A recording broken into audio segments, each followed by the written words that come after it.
But ఒక నానుడు ఉంది కదా, late is better than never అనేది ఉంది కదా మనకి చరణ్ గారు. కనీసం అంటే రఘునాథ్ బాబు గారు, ఇప్పుడు ఎప్పటి నుంచో మేము మొత్తుకుంటున్నాము, గత 2014 నుంచి మోదీ గారు ప్రధానమంత్రి అయినప్పటి నుంచి ప్రతి బడ్జెట్ ముందు ప్రతి బడ్జెట్ తర్వాత మా వేదన ఆవేదన ఇదే. సరే 11 ఏళ్ళ తర్వాత అన్న కళ్ళు తెరిచారు అని ఒకవైపు వెల్కమ్ చేస్తూ, but it's too late to repair అనేది కాంగ్రెస్ పార్టీ ఒపీనియన్. రఘునాథ్ బాబు గారు మళ్ళీ చెప్తున్నది విమర్శ కోసం కాదు, ఆయన విమర్శ చేయలేదు.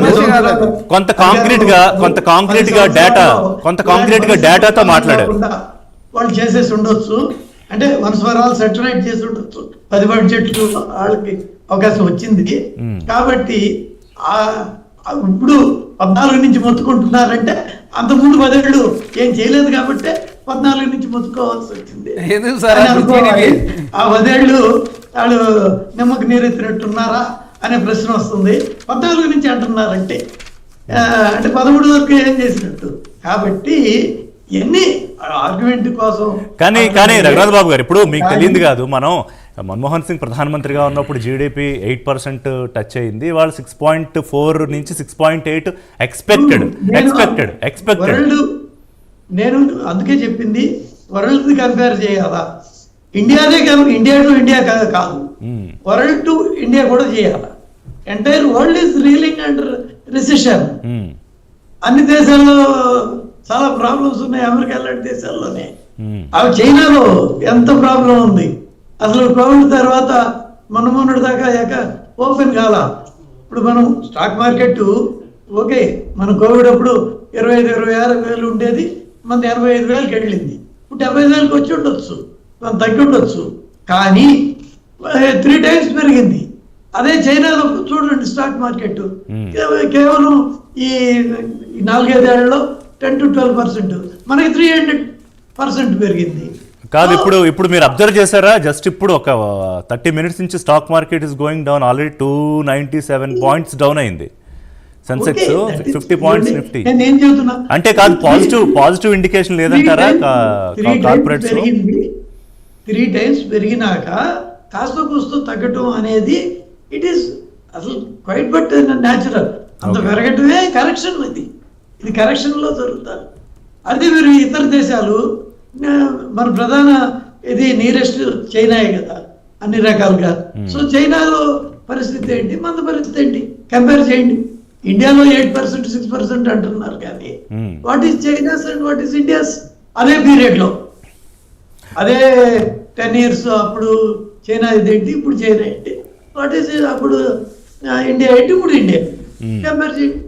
డెఫినెట్ గా ఈ ఇంత క్రైసిస్ లో కూడా మనం అదేంటి క్రాష్ అవ్వకుండా చాలా స్టెబిలైజ్ చేసుకుని కన్సిస్టెన్సీ మెయింటైన్ చేయటం జరుగుతుంది. ఇప్పుడు ప్రజలు కూడా హ్యాపీ ఉన్నారు. 2 సార్లు గెలిపించారు. 14లో గెలిపించారంటే అది యాంటీ కాంగ్రెస్ అనుకుందాం, కానీ 1924 మరి మాకు ప్రో ఓటు వచ్చినట్టే కదా. సరే, అది పొలిటికల్గా ఎట్లా వచ్చింది అదంతా అది. నాకు ప్రభుత్వ పెట్టుబడుల విషయంలో నాకు చిన్న డౌట్ ఉంది, చెప్పండి రఘునాథ్ బాబు గారు. ఇప్పుడు 3వ ప్రాధాన్యత రంగం, the third priority will be the government funding, అంటే ప్రభుత్వ పెట్టుబడులు, ఇన్వెస్ట్మెంట్స్. ఇప్పుడు ప్రభుత్వానికి బిజినెస్కి సంబంధం ఏంటి అనేది మోడీ ప్రభుత్వం 1, 2 ఇప్పుడు మరి 3.0లో మార్చుకుందా? ఎందుకంటే డిస్ఇన్వెస్ట్మెంట్కి సంబంధించి పెద్ద ఫోకస్ చేస్తూ ప్రభుత్వ రంగం దాని నుంచి బయటకు వచ్చేసి ప్రైవేట్కి కట్టబెట్టే ఒక ఆలోచన నుంచి మళ్ళీ కొంత టిల్ట్ తీసుకుంటుందా? ఎట్లా అర్థం చేసుకోవాలి దీన్ని? జనరల్గా ప్రభుత్వం ఒకప్పుడు అండి, మా చిన్నప్పుడు, అంటే నేను ఉన్నాళ్ళగా పెద్దండి కాబట్టి 70 ఏళ్ళు, నేను చెప్పేది 50 ఏళ్ల క్రితం సంగతి.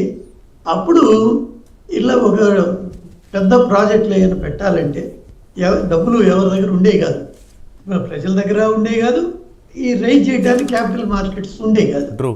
కానీ నేను ఈ విషయంలో కాంగ్రెస్ ప్రభుత్వాన్ని కూడా అప్రిషియేట్ చేస్తాను. అందరు ఏ ప్రభుత్వం వచ్చినా మొత్తంగా ఈ 50-60 ఏళ్లలో ఇండియన్ ఎకానమీ చాలా ఇంప్రూవ్ అయిన తర్వాత జనరల్గానే ప్రజల దగ్గరికి డబ్బు వచ్చింది. వచ్చినాక ఆర్ట్ క్యాపిటల్ మార్కెట్స్లో పెట్టడానికి వాళ్ళు ముందుకు వస్తున్నారు. వాళ్ళ ఒక 10,000 కోట్లు, ఒక 20,000 కోట్లు, 1,00,000 కోట్లు ఏదైనా ఒక ప్రాజెక్టు చేయాలంటే ఒకప్పుడు అసలు ఇంపాసిబుల్. అసలు ఆ రోజుల్లో 10,000 కోట్లు ప్రాజెక్ట్ అన్నా అది అయ్యేది కాదు, పెట్టేది కాదు. 1000 కోట్లు అన్నా అంటే అప్పటికిప్పటికి మనీ వాల్యూ మారేది. కానీ వాళ్ళు మారేది. ఈ అవకాశం వచ్చింది కాబట్టి పెద్ద పెద్ద ప్రాజెక్టులు ప్రైవేట్ పీపుల్ కూడా పెట్టే పరిస్థితి వచ్చింది. కాబట్టి వీలైనంత వరకు ప్రభుత్వం ఈ పరిశ్రమల్లో వీటిల్లో ఉండాల్సిన అవసరం లేదు. ఎందుకంటే ఇవన్నీ corruption, delay, over man power ఇవన్నీ ఉంటాయి. కాబట్టి మనం ఎయిర్ ఇండియానే చూసాం. సరే అది చూస్తే ఏమైంది, ఎన్నాళ్ళున్నా ప్రభుత్వం డబ్బు ఇవ్వాల్సి తప్పదు, ఇవ్వాల్సి వస్తుంది. కాబట్టి ఏదర్ వాళ్ళు మార్చుకోవాలి.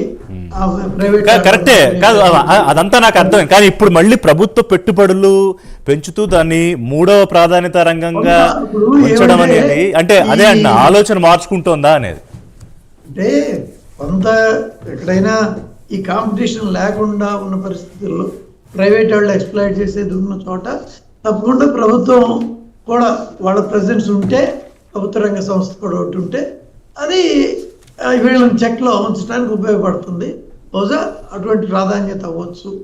లేదా ఏదన్నా క్రిటికల్ వాటిల్లో ప్రైవేట్ వాళ్ళు పెట్టడానికి అవకాశం లేని చోట వాళ్ళు పెట్టడానికి అవ్వచ్చు. అటువంటి ఆలోచన కొంత మారచ్చు. కానీ but otherwise by and large మాత్రం ఈ ఏదైనా ప్రైవేట్ రంగంలోనే దేశం అభివృద్ధి చెందాలి, చెందుతుంది. రైట్ మనతో పాటు చల్సాని